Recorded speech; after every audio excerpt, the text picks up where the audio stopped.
सुमतिभिरनुमेजं शुभ्रकाजं सखाजं सुखमजमनपाजं मुक्त्युपाजं विमाजं नृहजमहममेजं ध्येजमाम्नाजगेजं सदजमसदजेजं श्रीसहाजं भजेजं तपस्वाध्याय शुश्रूषा कृष्णपूजारतं मुनिं विश्वेशमिष्टदं वन्दे परिव्राट् चक्रवर्तिनं श्रीगुरुभ्यो नमः।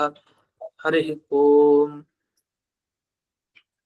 शिरपत्ये नित्या गणित गुणमाणिक्य विशद प्रभा जालोल्लासोपहत सकलावत्य तमसे जगज्जन्मस्थेम प्रणय रचनाशील वपुषे नमो शेषाम्नाजस्मति हृदय दीप्ताज हरजे येन प्रादुरभावि भूमिवनजे विस्तारिगो सन्ततिः प्राबोधिश्रुति पंकजं करुणया प्रकाशितत्वं परं ध्वन्तं ध्वंसवनादि साधुनिकरश्चाकारि सन्मार्गगः तेन व्यासदिवाकरेण सततं मात्याजिमेवानसं व्याप्तिर्यस्य निजे निजे नमः सा पक्षे सपक्षे स्थितिः व्यावृत्तिश्च विपक्षतोऽथ विषजे शक्तिर्न वैबाधिते नैवास्ति प्रतिपक्षयुक्तिरतुलं शुद्धं प्रमाणं समे भूयात् तत्त्वविनिर्णयाय भगवान् आनन्दतीर्थो मुनिः भवति यदनुभावात्येडमूकोऽपि वाग्मी जडमतिरपि जन्तुर्जायते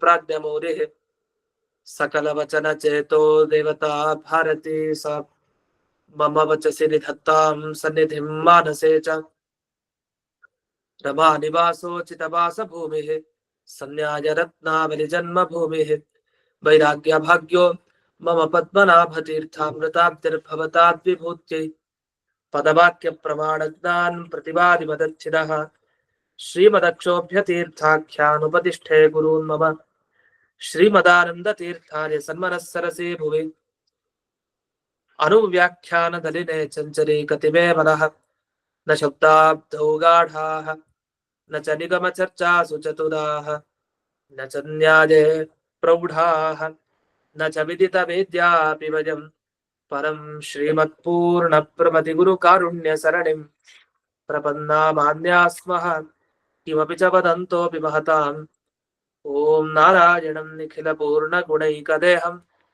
निर्दोषमाप्यतममप्यखिलैः सुवाक्यैः अस्योद्भवादिदमशेषविशेषतोऽपि वन्द्यं सदा प्रियतमं मम सन्नमामि कुपिता हि पणच्छाया समीकृत्या परं सुखं सेवन्ते यत्पदं धीरास्तं भजे वल्लभं श्रियः। ಈಗ 58ನೇ ಸುಧಾಮೂಲದಲ್ಲೇ ಶೇಷವಾಕ್ಯಾರ್ಥ ಚಂದ್ರಿಕಾ ಟಿಪ್ಪಣಿ ಅದರ ವಿಚಾರ ಆಗ್ತಾ ಇತ್ತು. ಒಂದು ಯಾಗದ ಬಗ್ಗೆ ಉಲ್ಲೇಖ ಮಾಡಿದ್ರು. ಪ್ರಸಿದ್ಧ, ನಾವು ಆ ಯಾಗದ ಹೆಸರನ್ನ ಸುಮಾರು ಸಲಿ ಕೇಳಾಗಿದೆ ಈಗಾಗಲೇ.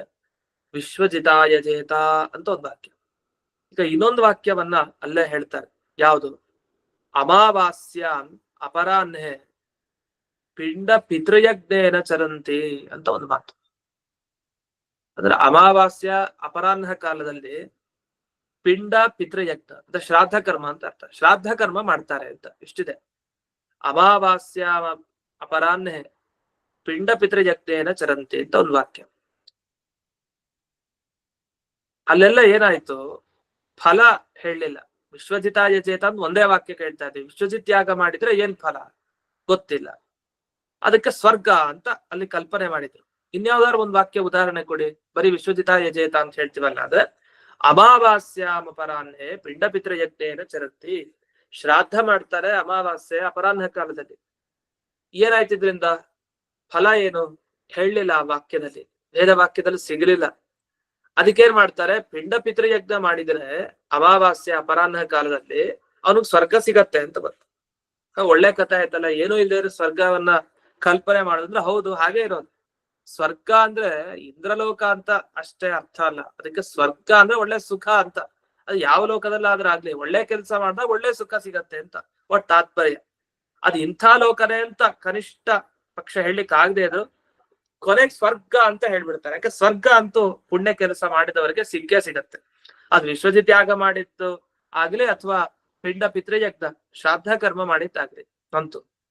ಅದರಂತೆ ಇಲ್ಲಿ ಅಧ್ಯಯನ ವಿಧಿ ಸ್ವಾಧ್ಯಾಯ ಅಧ್ಯಯನ ಮಾಡಬೇಕು, ತನ್ನ ಶಾಖಾಧ್ಯಯನ ಮಾಡಬೇಕು ಅಂದಾಗ ಅಲ್ಲಿಗೂ ಕೂಡ ಒಂದು ಏನಾದ್ರೊಂದು ಪ್ರಯೋಜನ ಹೇಳಲೇಬೇಕು ಅಂತ.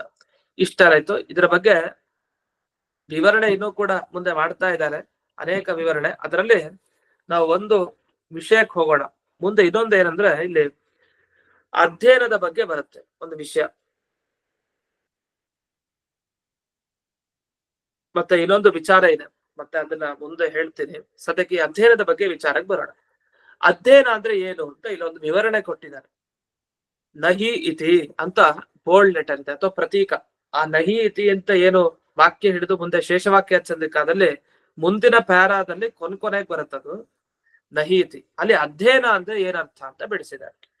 ಅಧ್ಯಯನ ಅಂದ್ರೆ ರಾಯರು ಬಿಡಿಸಿದ್ದನ್ನ ಹಿಂದೆ ನೋಡಿದೀವಿ. ಅಧ್ಯಯನ ಅನ್ನೋ ಶಬ್ದಕ್ಕೆ ಅರ್ಥ, ನಾವು ಓದೋದು ಅಂದ್ರೆ ಏನರ್ಥ? ಓದೋದು. ಅಧ್ಯಯನಕ್ಕೂ ಶ್ರವಣಕ್ಕೂ ವ್ಯತ್ಯಾಸ ಇದೆ. ಅದೇನು ಅಂತ ಹಿಂದಕ್ಕೆ ಬಂದಿತ್ತು. ಆದ್ರೆ ಇವ್ರೇನು ಹೇಳ್ತಾರೆ ಅಂತ ಈಗ ಗಮನಿಸೋಣ. ಪುರುಷಾಂತರ ಕರ್ತೃಕ ಉಚ್ಚಾರಣಾರ್ಥಂ ಉಚ್ಚಾರಣಂ ಅಧ್ಯಾಪನ ಶಬ್ದಾರ್ಥ. ಅಧ್ಯಾಪನ ಅಧ್ಯಯನ ಅಂತ ಎರಡಿದೆ. ಅಧ್ಯಯನ ಅಂದ್ರೆ ಗುರುಮುಖದಿಂದ ಹೇಗ್ ಬರುತ್ತೋ ಹಾಗೆ ಹೇಳಿದ್ರೆ ಅದು ಅಧ್ಯಯನ. ನಾವು ಅಧ್ಯಯನ ಮಾಡ್ತಾ ಇದೀವಿ, ನಾವೀಗ ಮಧ್ವ ವಿಜಯ ಅಧ್ಯಯನ ಮಾಡ್ತಾ ಇದೀವಿ ಅಂತ ಹೇಳ್ಬೋದು. ಮಧ್ವ ವಿಜಯ ಅಧ್ಯಯನ ಮಾಡೋದು ಏನರ್ಥ? ಮಧ್ವ ವಿಜಯವನ್ನ ಗುರುಗಳ ಮುಖದಿಂದ ಹೇಗೆ ಕೇಳಿದ್ವೋ ಹಾಗೆ ಹೇಳೋದು. ಗುರುಗಳು ಹೇಗೆ ಉಚ್ಚಾರಣೆ ಮಾಡಿದ್ರೋ ಹಾಗೆ ನಾವು ಅದನ್ನು ಹಾಗೆ ಉಚ್ಚಾರಣೆ ಅನುಸರಿಸ್ಕೊಂಡು ಮಾಡೋದು. ಅವರು ಕಾಂತಾಯ ಕಲ್ಯಾಣ ಅಂದ್ರೆ ಕಾಂತಾಯ ಕಲ್ಯಾಣ ಅದೇ ತರ ಹೇಳ್ತಾರೆ. ಇದು ಅಧ್ಯಯನ ಅಂತ ಅನಿಸ್ಕೊಡುತ್ತೆ. ಇಷ್ಟಕ್ಕೆ ಅಧ್ಯಯನ ಸೀಮಿತ. ಶ್ರವಣ ಅಂದ್ರೆ ಬರೀ ಗುರುಗಳು ಹೇಳೋದನ್ನ ಹೇಗಿತ್ತೋ ಹಾಗೆ ಹೇಳೋದಷ್ಟೇ ಅಲ್ಲ, ತನ್ನ ಅಧೀನವಾಗಿ ಮಾಡ್ಕೊಡೋದು. ಅಂದ್ರೆ ಗುರುಗಳಿಗಿಲ್ಲ, ಗುರುಗಳು ಇಲ್ದೇ ತಾನು ಗುರುಗಳು ಹಿಂದೆ ಹೇಳ್ಕೊಟ್ಟಾಗ ತಾನು ಹೇಗ್ ಹೇಳಿದ್ನೋ ಹಾಗೆ ಹೇಳೋದು. ಇದು ನಿಜವಾಗಿ ಶ್ರವಣದ ಫಲ. ಆ ಶ್ರವಣ ಮಾಡ್ತಾರೆ ಅಂದ್ರೆ ಇದರ್ಥ. ಅಂದ್ರೆ ಅಧ್ಯಯನ ಮಾಡ್ತಾರೆ ಅಂದ್ರೆ ಹೇಳ್ಕೊಟ್ಟಿದ್ದನ್ನ ಹಾಗೆ ಹೇಳ್ತಾನೆ ಅಂತ ಅರ್ಥ. ಶ್ರವಣ ಅಂದ್ರೆ ಹೇಳ್ಕೊಟ್ಟಿದ್ದನ್ನ ಹೇಳೋದು, ಗುರುಗಳು ಇಲ್ದೇನೂ ಹೇಳ್ತಾರೆ, ಅಷ್ಟು ಚೆನ್ನಾಗಿ ಅಭ್ಯಾಸ ಮಾಡ್ಕೊಂಡು ಕೇಳ್ತಾ ಇದ್ದಾನೆ ಅಂತ.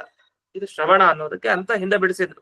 ಅಂತೂ ಗುರುಮುಖ ಉಚ್ಚಾರಣಂ ಅನುಚ್ಚಾರಣಂ ಅಧ್ಯಯನ ಶಬ್ದಾರ್ಥ ಅಂತ ಶೇಷವಾಕ್ಯಾರ್ಥ ಚಂದ್ರಿಕಾದಲ್ಲಿ ಬಿಡಿಸಿದ್ದಾರೆ. ಇನ್ನು ಅಧ್ಯಾಪನ ಅಂದ್ರೆ ಏನು? ಪುರುಷಾಂತರ ಕರ್ತೃಕ ಉಚ್ಚಾರಣಾರ್ಥಂ ಉಚ್ಚಾರಣಂ ಅಂದ್ರೆ ಅಧ್ಯಾಪನ ಅಂದ್ರೆ ಒಬ್ಬ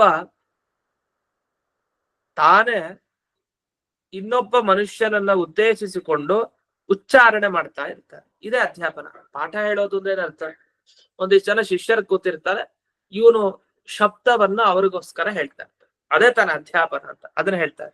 ಪುರುಷಾಂತರ ಕರ್ತೃಕ, ಯಾವ ಮನುಷ್ಯ ಅಧ್ಯಯನ ಮಾಡ್ಬೇಕೋ ಅವನಲ್ಲ, ಬೇರೆ ಮನುಷ್ಯ ಅವನು ಉಚ್ಚಾರಣೆ ಮಾಡ್ತಾ ಇದ್ದಾನೆ, ಅವನ ಉಚ್ಚಾರಣೆಗೋಸ್ಕರ ಇವನು ಉಚ್ಚಾರಣೆ ಮಾಡ್ತಾನೆ ಅಂತ. ಅಂದ್ರೆ ಇದು ಇನ್ನೊಂದು ಅರ್ಥ. ಈಗ ಶಿಷ್ಯ ಉಚ್ಚಾರಣೆ ಮಾಡೋ ಹಾಗೆ ಇವನು ಉಚ್ಚಾರಣೆ ಮಾಡ್ತಾನೆ, ಅದು ಅಧ್ಯಾಪನ ಅಂತೆ. ಈಗ ಗುರುಗಳು ಪಾಠದಲ್ಲಿ ಶ್ಲೋಕ ಹೇಳ್ಕೊಡ್ತಾರೆ. ಶ್ಲೋಕ ಹೇಳ್ಕೊಡೋದು ಯಾಕೆ ಅಂದ್ರೆ ಮುಂದೆ ಇರುವಂತಹ ಶಿಷ್ಯ ಹಾಗೆ ಅದನ್ನ ಹೇಳಿ ಅಂತ ಹೇಳ್ಕೊಡ್ತಾರೆ. ಇದು ಇರೋದು ಅಧ್ಯಾಪನದಲ್ಲಿ. ಹಾಗಾದ್ರೆ ಬೇರೆ ಮನುಷ್ಯ, ಬೇರೆ ಪುರುಷ ಅಂದ್ರೆ ಶಿಷ್ಯ ಅಂತ ಅರ್ಥ. ಆ ಬೇರೆ ಶಿಷ್ಯ ತಾನು ಉಚ್ಚಾರಣೆ ಮಾಡ್ಲಿ ಅಂತ ಇವನು ಉಚ್ಚಾರಣೆ ಮಾಡ್ತಾನೆ, ಅದನ್ನ ಅಧ್ಯಾಪನ ಅಂತ ಕರೀತೀವಿ. ಹೀಗೆ ಅಧ್ಯಾಪನಕ್ಕೂ ಅಧ್ಯಯನಕ್ಕೂ ಸೇರಿಸಿದಾಗ ಏನಾಯ್ತು ಅಂದ್ರೆ ಪುರುಷಾಂತರ ಕರ್ತೃಕ ಉಚ್ಚಾರಣಾರ್ಥ ಉಚ್ಚಾರಣಂ ಅಧ್ಯಾಪನಂ ಗುರುಮುಖ ಉಚ್ಚಾರಣಂ ಅನುಚ್ಚಾರಣಂ ಅಧ್ಯಯನಂ. ಈ ತರ ಇದನ್ನ ಪರಿಷ್ಕಾರ ಅಂತ ಹೇಳ್ತಾರೆ.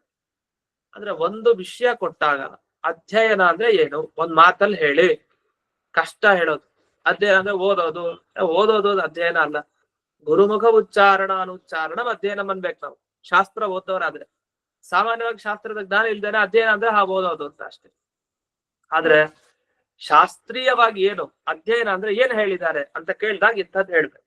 ಅಷ್ಟೆಲ್ಲ ಅಧ್ಯಾಪನ ಅಂದ್ರೆ ಏನು? ಪುರುಷಾಂತರ ಕರ್ತೃಕ ಉಚ್ಚಾರಣಾರ್ಥ ಉಚ್ಚಾರಣಂ ಅಂತ ಹೇಳ್ಬೇಕು ಅಧ್ಯಾಪನ ಅಂದ್ರೆ. ಹೀಗೆ ಹೇಳಿದಾಗ ಇವನು ಶಾಸ್ತ್ರಜ್ಞಾನ ಚೆನ್ನಾಗಿದೆ ಅವನಿಗೆ ಅಂತ ಅರ್ಥ, ಚೆನ್ನಾಗಿ ಓದಿದ್ದಾನೆ ಅಂತ ಅರ್ಥ. ಅದ್ರಿಂದ ಏನಾಯ್ತು? ವ್ಯತ್ಯಾಸ ಇಷ್ಟೇ, ಆಚಾರ್ಯ ಒಂದು ಕಡೆ ಕರ್ತೃ, ಮತ್ತೊಂದ್ ಕಡೆ ಶಿಷ್ಯ ಕರ್ತೃ. ಅಧ್ಯಯನ ಮಾಡೋದು ಶಿಷ್ಯ, ಮಾಣವಕ, ಹುಡುಗ. ಇನ್ನೊಂದು ಉಚ್ಚಾರಣೆ ಮಾಡೋನು ಗುರು. ಹಾಗಾದ್ರೆ ಒಂದು ಉಚ್ಚಾರಣೆ ಮಾಡೋದು ಇಬ್ರಲ್ಲೂ ಸಮಾನ. ಅಧ್ಯಯನ ಮಾಡ್ಬೇಕಾದ್ರೂ ಉಚ್ಚಾರಣೆ ಮಾಡೋದಿದ್ದದ್ದೇ. ಉಚ್ಚಾರಣೆ ಅಂದ್ರೆ ಹೇಳೋದು ಶಬ್ದವನ್ನ ಬಾಯಿ ಬಿಟ್ಟು. ಇನ್ನು ಅಧ್ಯಾಪನ ಮಾಡ್ಬೇಕಾದ್ರೂ ಶಬ್ದವನ್ನ ಹೇಳೋದೆ, ಉಚ್ಚಾರಣೆ ಮಾಡೋದೆ. ಉಚ್ಚಾರಣೆ ಎರಡಕ್ಕೂ ಸಮಾನ, ಅಧ್ಯಯನದಲ್ಲೂ ಇದೆ, ಅಧ್ಯಾಪನದಲ್ಲೂ ಇದೆ. ಆದ್ರೆ ಅಧ್ಯಾಪನದಲ್ಲಿ ಉಚ್ಚಾರಣೆ ಮಾಡೋನ್ ಗುರು ಆದ್ರೆ ಅಧ್ಯಯನದಲ್ಲಿ ಮುಖ್ಯ ಉಚ್ಚಾರಣೆ ಮಾಡ್ಬೇಕಾಗಿದ್ದು ಶಿಷ್ಯ ಆಗ್ತಾನೆ. ಹಾಗಾದ್ರೆ ಶಿಷ್ಯನಿಗೆ ಅಧ್ಯಯನ, ಗುರುವಿಗೆ ಅಧ್ಯಾಪನ ಅಂತೂ ಎರಡನ್ನೂ ಉಚ್ಚಾರಣೆ ಅನ್ನೋ ಭಾಗ ಸೇರ್ಕೊಂಡಿದೆ. ಇಷ್ಟೆಲ್ಲ ಆದ್ಮೇಲೆ ಅಧ್ಯಯನ ಇಲ್ಲದೆ ಅಧ್ಯಾಪನ ಹೇಗಾಗತ್ತೆ ಅಂತ ಅದಕ್ಕೆ ಈ ಮಾತನ್ನ ಹೇಳಿದ್ರು. ಅಧ್ಯಯನ ಮಾಡದೇನೆ ಅಧ್ಯಾಪನ ಹೇಗೆ ಅಂದ್ರೆ ಗುರುಗಳು ಹೇಳಿದ್ದನ್ನ ಕೇಳಿಕೊಂಡು ಹಾಗೆ ಉಚ್ಚಾರಣೆ ಮಾಡೋದನ್ನ ಕಲಿಯದೇ ಇದ್ರೆ ಮತ್ತೊಬ್ಬನಿಗೆ ಅರ್ಥ ಆಗೋ ತರ ಅವನು ಹೇಳೋ ತರ ಇವನು ಹೇಗೆ ಉಚ್ಚಾರಣೆ ಮಾಡ್ಲಿಕ್ಕೆ ಸಾಧ್ಯ? ಮೊದಲು ತಾನು ಗುರುಗಳ ಬಳಿ ಇದ್ದು ಅವ್ರು ಹೇಗ್ ಹೇಳ್ತಾರೋ ಹಾಗೆ ತಾನು ಅದನ್ನ ಉಚ್ಚಾರಣೆ ಮಾಡಿ ಕಲ್ತ್ಕೊಂಡು ಇದ್ರೆ ಆಮೇಲೆ ಇವನು ಅವನ ಶಿಷ್ಯ ಹೇಳೋ ತರ ಇವನು ಹೇಳ್ಕೊಡ್ತಾನೆ. ಈಗ ಗುರುಗಳ ಹತ್ರ ಒಬ್ಬ ಶಿಷ್ಯ ಕಲೀಲೇ ಇಲ್ಲ, ಅವ್ನ ಗುರುಗಳು ಹೇಗ್ ಹೇಳ್ತಂತ ಗೊತ್ತಿಲ್ಲ, ತನ್ನ ಶಿಷ್ಯನಿಗೆ ಅವ್ನು ಹೆಂಗ್ ಮಾಡ್ತಾನ ಪಾಠ ಗೊತ್ತೇ ಇಲ್ವಲ್ಲ. ಕಲ್ತಿದ್ರೆ ಮಾಡ್ಬೋದು, ಕಲಿದೇ ಇದ್ರೆ ಹೇಗ್ ಮಾಡ್ಲಿಕ್ಕೆ ಸಾಧ್ಯ? ಇದೆಲ್ಲ ಯಾಕೆ ಬಂತು ಅಂದ್ರೆ ಇದುವರೆಗೆ ಅಧ್ಯಯನ ಇಲ್ಲದೆ ಅಧ್ಯಾಪನ ಮಾಡ್ಲಿಕ್ಕೆ ಆಗಲ್ಲ ಅಂತ. ಅದಕ್ಕೆ ಅಧ್ಯಯನ ಇಲ್ಲದೆ ಯಾಕೆ ಅಧ್ಯಾಪನ ಮಾಡ್ಲಿಕ್ಕೆ ಬರಲ್ಲ ಅನ್ನೋದಕ್ಕೆ ನೋಡಿ, ಅಧ್ಯಯನ ಅಂದ್ರೆ ಇದು, ಅಧ್ಯಾಪನ ಅಂದ್ರೆ ಇದು ಅಂತ ಅದನ್ನ ಬಿಡಿಸಿದ್ದಾರೆ. ಇದಾದ ಮುಂದಕ್ಕೆ ಹೋಗೋಣ.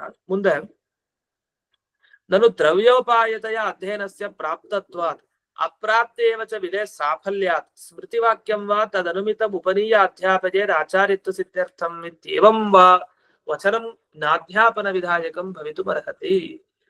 ಅಂದ್ರೆ ಈಗ ಅಧ್ಯಯನದ ಬಗ್ಗೆನೇ ಹೇಳುತ್ತೆ ಅಂತ ಯಾಕೆ ಹೇಳ್ಬಾರ್ದು? ಸ್ವಾಧ್ಯಾಯೋಧ್ಯತವ್ಯ ಅಂತ ವೇದವಾಕ್ಯ, ವೇದ ಶಾಖೆಗಳನ್ನ ಅಧ್ಯಯನ ಮಾಡಿ ಅಂತಾರೆ ಯಾಕೆ ಹೇಳ್ಬಾರ್ದು? ಯಾಕಂದ್ರೆ ಅಧ್ಯಯನ ಯಾಕೆ ಗೊತ್ತಾ? ದ್ರವ್ಯೋಪಾಯ, ದುಡ್ಡು ಸಿಗತ್ತೆ ಅಧ್ಯಯನ ಮಾಡಿದ್ರೆ. ಯಾರು ಹೇಳಿದ್ರು ಈಗ ದ್ರವ್ಯ ಸಿಗತ್ತೆ ಅಂತ? ಸುಮ್ನೆ ಮನೇಲಿ ಓದ್ತಾ ಕೂತಿದ್ರೆ ದುಡ್ಡು ಸಿಗತ್ತ? ಇಲ್ಲ. ಅದೇ ಗುರುಕುಲದಲ್ಲಿ ಅಧ್ಯಯನ ಗುರುಗಳು ಹೇಗೆ ಹೇಳ್ಕೊಡ್ತಾರೋ ಹಾಗೆ ಅಧ್ಯಯನ ಮಾಡ್ತಾ ಇದ್ದ. ಅಕ್ಕಪಕ್ಕದವ್ರು ನೋಡಿದ್ರು ಆ ಶಿಷ್ಯನಿಗೆ ಬಂದು ದಕ್ಷಿಣೆ ಹಾಕ್ತಾರ? ಇಲ್ಲ. ಗುರುಗಳಿಗೆ ಹಾಕ್ತಾರ, ಶಿಷ್ಯನಿಗೆ ಯಾಕೆ ಹಾಕ್ತಾರೆ? ಅದ್ ಹಾಗಲ್ಲ. ಇವನೆಲ್ಲೋ ಕೂತ್ ಪಾರಾಯಣ ಮಾಡ್ತಾ ಇದ್ದ. ಅಧ್ಯಯನ ಗುರುಗಳು ಹೇಗೆ ಹೇಳ್ಕೊಟ್ರೋ ಹಾಗೆ ಅಧ್ಯಯನ ಮಾಡ್ತಾ ಇದ್ದ ದೇವಸ್ಥಾನದಲ್ಲಿ. ಅದ್ ಬಂದವರು ಕಾಣಿಕೆ ಹಾಕ್ತಾರೆ. ಹಾಗಾದ್ರೆ ಅಧ್ಯಯನಕ್ಕೆ ಫಲ ಇಲ್ವೇ ಇಲ್ಲ ಅಂತಿಲ್ಲ. ಅಧ್ಯಯನ ಮಾಡಿದ್ರೆ ದ್ರವ್ಯೋಪಾಯ, ಅದು ದ್ರವ್ಯಕ್ಕೆ ಉಪಾಯ. ದ್ರವ್ಯ ಅಂದ್ರೆ ದುಡ್ಡು, ಪದಾರ್ಥ, ಸಂಪತ್ತು ಸಿಗತ್ತಲ್ಲ. ಆದ್ರಿಂದ ಸ್ವಶಾಖಾಧ್ಯಯನ ಮಾಡಿ ಯಾಕೆ ಹೇಳಿದ್ದಾರೆ ವೇದದಲ್ಲಿ ಅಂತಂದ್ರೆ ಅದಕ್ರಿಂದ ದ್ರವ್ಯ ಸಿಗತ್ತೆ, ದ್ರವ್ಯ ಲಾಭ ಇದೆ. ಹಾಗಾಗಿ ಯಾವುದೇ ಸ್ಮೃತಿ ವಾಕ್ಯ ಆಗ್ರಿ, ಸ್ಮೃತಿ ವಾಕ್ಯ ಅಂದ್ರೆ ಈಗ ಉಪನಯೀತ ತಮ್ಮ ಅಧ್ಯಾಪನೀತ ಅಂತ ಏನೇನು ವಾಕ್ಯಗಳು ಬಂತು ಅದನ್ನೆಲ್ಲ ಸ್ಮೃತಿ ವಾಕ್ಯ ಅಂತ ಹೇಳಿಲ್ಲ ಇಲ್ಲಿ. ಆದ್ರೆ ಸ್ಮೃತಿ ವಾಕ್ಯದ ವಿವರಣೆ ಏನಿದೆ ಆ ವಿವರಣೆಗೆ ಇದೇ ಆಧಾರ. ಅದನ್ನ ಇಟ್ಕೊಂಡು ಸ್ಮೃತಿ ವಾಕ್ಯಗಳು ಉದಾಹರಿಸಿರ್ತಾರೆ. ಅಲ್ಲೇನ್ ಹೇಳಿದ್ದಾರೆ? ಉಪನೀಯ ಅಧ್ಯಾಪಕೇರ್ ಆಚಾರ್ಯತ್ವ ಸಿದ್ಧ್ಯರ್ಥಂ ಅಂದ್ರೆ ಉಪನಯನ ಸಂಸ್ಕಾರ ಕೊಟ್ಟು ಅಧ್ಯಾಪನ ಮಾಡ್ಬೇಕು. ಯಾಕೆ? ತನಗೆ ಆಚಾರ್ಯತ್ವ ಸಿದ್ಧಿಸ್ಲಿಕ್ಕೋಸ್ಕರ ಅಂತ ಇಷ್ಟೆಲ್ಲ ಮಾತು ಬಂತಾರೆ. ಈ ಮಾತಿಗೆಲ್ಲ ಏನರ್ಥ? ಇದು ಅಧ್ಯಯನ ಮಾಡ್ಬೇಕು ಅಂತ ತಿಳಿಸ್ತದೆ ಹೊರತು ಅಧ್ಯಾಪನ ಅಲ್ಲ ಅಂತ ಇಷ್ಟೆಲ್ಲ ಚರ್ಚೆ ಬಂತು. ಕೊನೆಗೆ ಅವರೇ ಬಿಡಿಸ್ಬಿಡ್ತಾರೆ. ಇಯಾಂಸ್ತು ವಿಶೇಷ, ನೀವು ತಿಳಿಬೇಕಾದ ಅಂಶ ಇಷ್ಟು, ಇದರಲ್ಲಿರೋ ವ್ಯತ್ಯಾಸ ಇಷ್ಟು ಅಂತ. ಅದು ಏನು ಅಂತ ನೋಡೋಣ. ಯತ್ ಅಷ್ಟವರ್ಷಮಿತಿ ಗೂಢ ಅಧ್ಯಯನ ವಿಧಿ ಸ್ವಾಧ್ಯಾಯೋಧೇತವೇತಿ ಚ ಸ್ಪಷ್ಟ. ಇದು ಅಷ್ಟವರ್ಷಂ ಬ್ರಾಹ್ಮಣ ಉಪನಯಿತ ತಮ್ಮ ಅಧ್ಯಾಪನೀತ ಅನ್ನೋದು ತುಂಬಾ ಅಸ್ಪಷ್ಟವಾದ ವಾಕ್ಯ. ಅದು ಗೂಢಾಭಿಪ್ರಾಯ. ಅಲ್ಲಿ ಹೇಳೋದು ಉಪನಯನ ಸಂಸ್ಕಾರ ಕೊಡ್ಬೇಕು, ಅಧ್ಯಾಪನ ಮಾಡ್ಬೇಕು ಅಂತ ಇಷ್ಟಿದೆ ಅಷ್ಟೇ ಆ ವಾಕ್ಯದಲ್ಲಿ.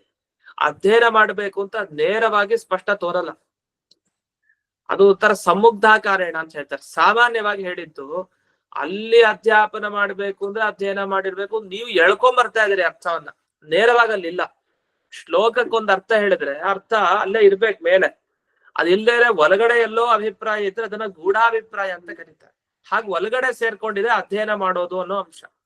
ಹಾಗಾದ್ರೆ ಉಪನಯನ ಸಂಸ್ಕಾರ ಕೊಡ್ಬೇಕು, ಅಧ್ಯಾಪನ ಮಾಡ್ಬೇಕು, ಆಚಾರ್ಯತ್ವ ಸಿದ್ಧಿಗೋಸ್ಕರ ಅಂತ ಏನ್ ವಾಕ್ಯ ಇದೆ. ಅಂದ್ರೆ ಅಷ್ಟವರ್ಷಂ ಬ್ರಾಹ್ಮಣ ಉಪನಯಿತ ತಮ್ಮ ಅಧ್ಯಾಪನೀತ ಅಂತ ಏನ್ ವಾಕ್ಯ ಇದೆ, ಈ ವಾಕ್ಯದಲ್ಲಿ ಅಧ್ಯಯನ ಮಾಡ್ಬೇಕು ಅನ್ನೋದು ಗೂಢವಾಗಿ ಸೇರ್ಕೊಂಡಿದೆ. ಇದು ಒಪ್ಲೇಬೇಕು.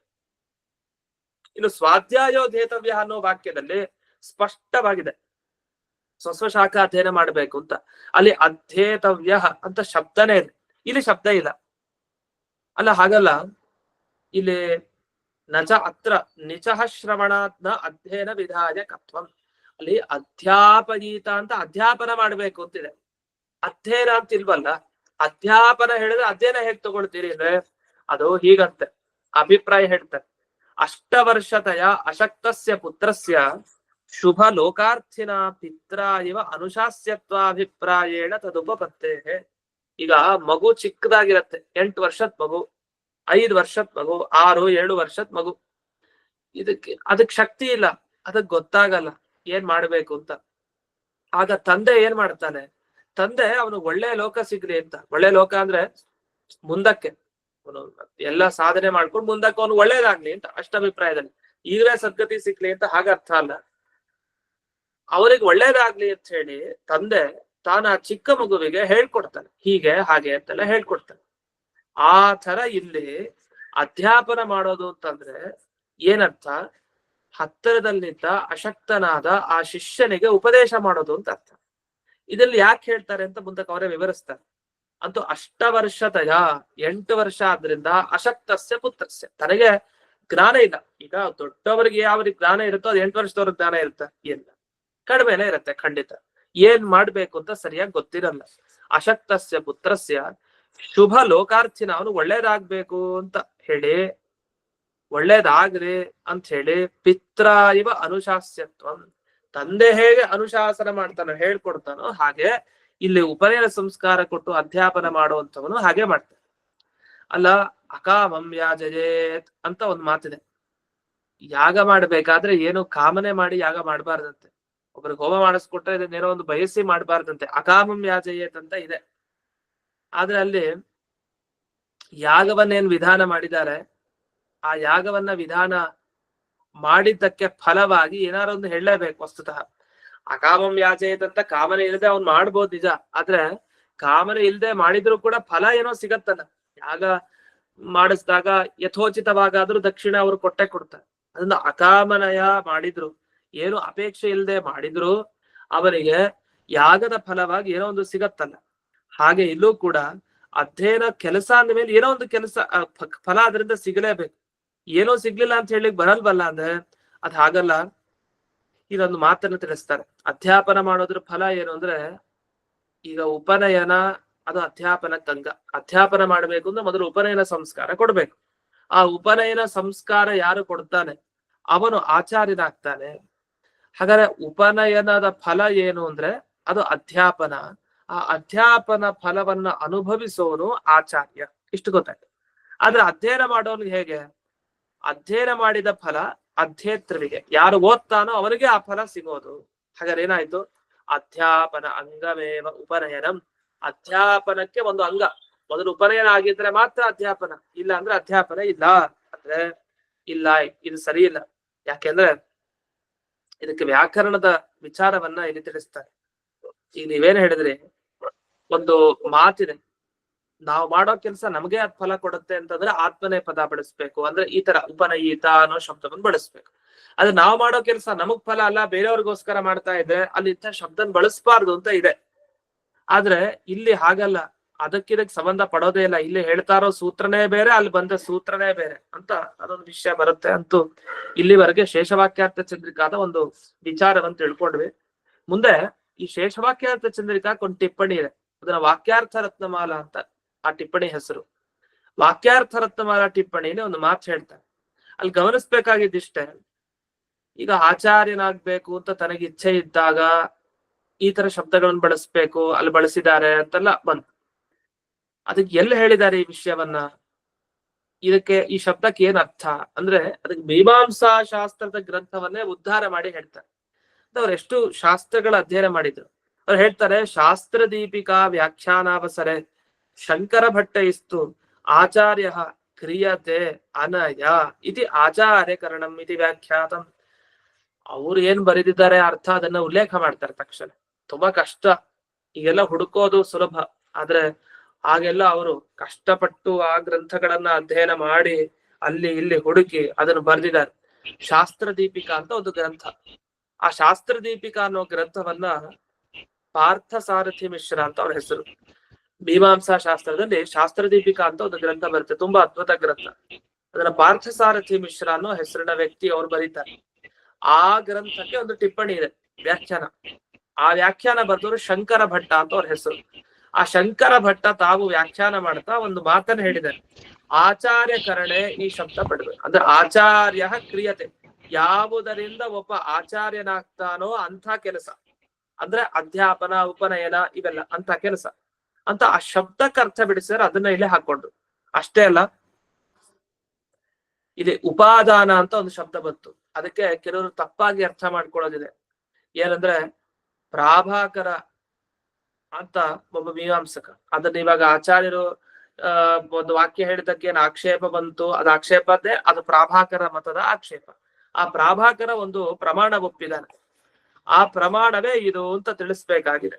ಅದನ್ನ ತಿಳಿಸ್ಲಿಕ್ಕೋಸ್ಕರ ಉಪಾದಾನ ಅಂದ್ರೆ ಈ ಅರ್ಥಾಪತ್ತಿ ಅಂತ ಪ್ರಮಾಣ. ಅದು ಹಿಂದೆನೂ ಬಂದಿತ್ತು. ಈಗ ಹಗಲು ಹೊತ್ತು ಊಟ ಮಾಡಲ್ಲ ಆದ್ರೆ ದಪ್ಪಗಿದ್ದಾರೆ ದೇವದತ್ತ, ಅದು ಹೇಗೆ? ರಾತ್ರಿ ಊಟ ಮಾಡ್ತಾನೆ ಅಂತ. ಅದಕ್ಕೆಲ್ಲ ಅರ್ಥಾಪತ್ತಿ ಅಂತ ಕರೀತಾರೆ. ಸ್ವಯಂ ಸಿದ್ಧ ಆಗತ್ತೆ, ಬಾಯ್ಬಿಟ್ಟು ಹೇಳ್ಬೇಕಾಗಿಲ್ಲ. ಆತರ ಇಲ್ಲಿ ಉಪಾದಾನ ಅಂದ್ರೆ ಅಂಥ ಪ್ರಮಾಣ ಅಂತ. ಇದು ಪ್ರಾಭಾಕರದ ಒಪ್ಪಿದ್ದಾರೆ. ಅದಕ್ಕೆ ಅನುಪಪತ್ತಿ ಅಂತ ಇನ್ನೊಂದು ಹೆಸರದಕ್ಕೆ. ಆ 4ನೇ ಪ್ರಮಾಣ, ಒಟ್ಟು 6 ಪ್ರಮಾಣ ಒಪ್ಪಿದ್ದಾರೆ. 4ನೇ ಪ್ರಮಾಣಕ್ಕೆ ಉಪಾದಾನ ಅಂತ ಹೆಸರು. ಅದನ್ನ ಆಕ್ಷೇಪ ಅಂತಾನೂ ಕೂಡ ಕರೀತಾರೆ. ಇಷ್ಟೆಲ್ಲ ಹೇಳಿ ಸತ್ಯವ್ರತ ತೀರ್ಥರ ಟಿಪ್ಪಣಿಯಲ್ಲಿ ಒಂದು ವಾಕ್ಯ ಬರುತ್ತೆ, ಮಮ ಆಚಾರ್ಯತ್ವಂ ಭವತು ಇತಿ ಕಾಮವಾನ್ ಅಧ್ಯಾಪನ ವಿದ್ಯಧಿಕಾರಿ. ಅಧ್ಯಾಪನ ಮಾಡ್ಲಿಕ್ಕೆ ಯಾರ ಅಧಿಕಾರಿ? ನನಗೆ ಆಚಾರ್ಯತ್ವ ಬರಲೇ ಅಂತ ಇರೋದು. ಇನ್ನು ಅಧ್ಯಾಪನಾಧಿಕಾರ ಬರಬೇಕು ಅಂತಾದ್ರೆ ಅಧ್ಯಾಪನ ಕಾಮ ಆಗಿರ್ಬೇಕು, ಬಯಕೆ ಇರ್ಬೇಕು. ಒಬ್ಬ ಬಯಕೆ ಇದ್ರೆ ಅವನು ತೊಡಗ್ತಾನ ಕೆಲಸದಲ್ಲಿ. ಇಷ್ಟು ಇಲ್ಲಿ ಸತ್ಯವ್ರತ ತೀರ್ಥರ ಟಿಪ್ಪಣಿಯಲ್ಲಿ ಬಂದಿತ್ತು. ಇನ್ನು ಚಷಕ ಟಿಪ್ಪಣಿಯಲ್ಲಿ ಈ ಹಿಂದೆ ಬಂದ ಟಿಪ್ಪಣಿಗಳ ವಿಷಯವನ್ನ ವಿಶೇಷವಾಗಿ ಅಲ್ಲಿ ತಿಳಿಸಿರ್ತಾರೆ. ಅಲ್ಲಿ ಕಠಿಣವಾದ ಶಬ್ದಗಳನ್ನ ಬರೆಸ್ತಾರೆ. ಮನ್ನಾರಿ ಕೃಷ್ಣಾಚಾರ್ಯರು ಅಂತ ಈ ಟಿಪ್ಪಣಿನ ಬರೆದವರು. ಚಷಕ ಟಿಪ್ಪಣಿ ಬಹಳ ತುಂಬಾ ಗಂಭೀರವಾಗಿ ಬರೀತಾರೆ. ಅವರ ವಾಕ್ಯಗಳನ್ನ ಅರ್ಥ ಮಾಡ್ಕೊಂಡ್ರೆ ಅವನು ವಿದ್ವಾಂಸ ಅಂತ ಅರ್ಥ. ಆತರ ಅಷ್ಟು ಕಠಿಣ ವಾಕ್ಯ ವಿಷಯಗಳೆಲ್ಲ ಬಂದಿದೆ. ಆತರ ವಿಷಯಗಳನ್ನೇ ಹೇಳ್ತಾರ ಅವರು. ಆದ್ರೆ ಬಳಸೋ ಶಬ್ದ ತುಂಬಾ ಗಂಭೀರ ಶಬ್ದ. ಅದನ್ನ ನ್ಯಾಯಶಾಸ್ತ್ರ ಗೊತ್ತಿದವ್ರು ಹೇಳಲಿಕ್ಕೆ ಸಾಧ್ಯ ಅಷ್ಟೇ. ಅಂತ ಪರಿಷ್ಕೃತವಾದ ಶಬ್ದಗಳನ್ನ ಬಳಸ್ತಾರೆ. ಅದರಲ್ಲಿ ಈ ವ್ಯಾಕರಣದ ವಿಷಯವನ್ನು ಅವ್ರು ಹೇಳ್ತಾರೆ. ಅದು ಬರೀ ಅವ್ರಿಗೆ ತರ್ಕಶಾಸ್ತ್ರ ಅಷ್ಟೇ ಅಲ್ಲ, ವ್ಯಾಕರಣನೂ ಗೊತ್ತಿತ್ತು, ಮೀಮಾಂಸನೂ ಗೊತ್ತಿತ್ತು. ಅವರು ತಾವು ಕಾಶಿಯಲ್ಲಿ 12 ವರ್ಷಗಳಿಗಿಂತ ಜಾಸ್ತಿ ಓದ್ಕೊಂಡ್ ಆಮೇಲೆ ಅವ್ರು ವೇದಾಂತ ಓದ್ಲಿಕ್ಕೆ ಅಂತ ಬರ್ತಾರೆ. ತುಂಬಾ ದೊಡ್ಡ ವಿದ್ವಾಂಸರು. ಅವರು ಚಷಕ ಅನ್ನೋ ಟಿಪ್ಪಣಿ ಬರ್ದಿದ್ದಾರೆ. ಅದು ಕೂಡ ಚಷಕ ಅಂದ್ರೆ ವಸ್ತುತಃ ಲೋಟ ಅಂತ ಅರ್ಥ. ಚಷಕ ಅಂದ್ರೆ ಅದು ಸುಧಾ ಚಷಕ ಅಂತ ಇದಕ್ಕೆ ಟಿಪ್ಪಣಿ ಹೆಸರು. ಈ ಚಷಕ ಅನ್ನೋ ಟಿಪ್ಪಣಿಗೆ ಸುಧಾ ಅಂದ್ರೆ ಅಮೃತವನ್ನ ಲೋಟಕ್ಕೆ ಹಾಕಿ ಕೊಡ್ತಾರೆ ಅಂತ.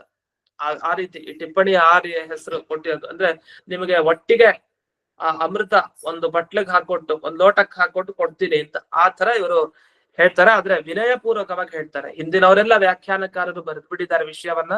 ಅದನ್ನ ನೋಡಿ ಅದನ್ನೇ ಸಂಗ್ರಹ ಮಾಡ್ತಾ ನನಗೆ ಅನಿಸಿದ ವ್ಯಾಖ್ಯಾನವನ್ನ ನಾನು ಮಾಡ್ತೀನಿ, ಹಿಂದಿನ ವ್ಯಾಖ್ಯಾನಕಾರರ ಜೊತೆಗೆ ನಾನು ಸೇರ್ತೀನಿ ಅಂತ. ಗಂಗಾ ನದಿಗೆ ಹೇಗೆ ನೀರು ಸೇರತ್ತಲ್ಲ ಜೊತೆಗೆ ಬೇರೆ ಬೇರೆ ಕೊಚ್ಚೆ ನೀರು, ಆ ತರ ನಮ್ದು ಅಂತ ಹಾಗೆ ಹೇಳ್ಕೊಂಡು ಅವರು ಅಷ್ಟು ವಿನಯವನ್ನು ತೋರಿಸ್ತಾರೆ. ಆದ್ರೆ ಒಳ್ಳೆ ಪಾಂಡಿತ್ಯದಿಂದ ಬರೀತಾರೆ. ಅವರು ಕೂಡ ಈ ಸಂದರ್ಭದಲ್ಲಿ ಎಲ್ಲಿ ಬರುತ್ತೆ ಈ ಮೀಮಾಂಸಾ ಶಾಸ್ತ್ರದ ವಿಷಯ ಅನ್ನೋದನ್ನ ಚತುರ್ಥಸ್ಯ ತೃತೀಯ ಪಾದೆ ಅಂತ 4ನೇ ಅಧ್ಯಾಯ 3ನೇ ಪಾದದ ಈ ಅಧಿಕರಣದಲ್ಲಿ ಬರುತ್ತೆ ಅಂತ. ತುಂಬಾ ಒಂದ್ 4ನೇದಲ್ಲಿ ಇಡೀ ಸಾರ ಬರೆದು ಬಿಡ್ತಾರೆ ಅಷ್ಟನ್ನ. ಅದನ್ನು ಗಮನಿಸ್ಬೋದು. ಇಷ್ಟು ವಿಷಯಗಳು ಇಲ್ಲಿ ಆಗಲೇ ಇದನ್ನೆಲ್ಲ ತಿಳಿಸಿದ್ದೇನೆ. ಇದರ ವಿವರಣೆಯನ್ನು ಕೂಡ ಹಿಂದಿನ ವ್ಯಾಖ್ಯಾನಗಳೆಲ್ಲ ಬಂದಿದೆ. ಹಾಗಾಗಿ ಇಷ್ಟು ಇದುವರೆಗೆ ಈ ಸುಧಾಮೂಲ ಮುಕ್ತಾಯ ಆಯ್ತು. ಇಲ್ಲಿಗೆ ಮುಂದೆ 59ನೇ ಸುಧಾಮೂಲದಲ್ಲಿ ಯಾವ್ದಾದ್ರು ವಿಶೇಷ ವಿಚಾರಗಳಿದ್ರೆ ಈ ಟಿಪ್ಪಣಿಯ ವಿಚಾರ ಅದನ್ನ ನಾಳೆ ದಿವಸ ನೋಡೋಣ ಅಂತ ಹೇಳ್ತಾ ಇಂದಿನ ಪಾಠವನ್ನ ಅಸ್ಮತ್ ಗುರುವಂತರ್ಗತ ವ್ಯಾಸತೀರ್ಥ ಗುರುವಂತರ್ಗತ ಭಾರತೀಯ ರಮಣ ಮುಖ್ಯ ಪ್ರಾಣಾಂತರ್ಗತ ಶ್ರೀಮನ್ ಮೂಲ ಗೋಪಾಲಕೃಷ್ಣನಿಗೆ ಅರ್ಪಣೆ ಮಾಡ್ತೇನೆ. ಶ್ರೀಕೃಷ್ಣ ಅರ್ಪಣ. ನಮಸ್ಕಾರ. ನಮಸ್ಕಾರ.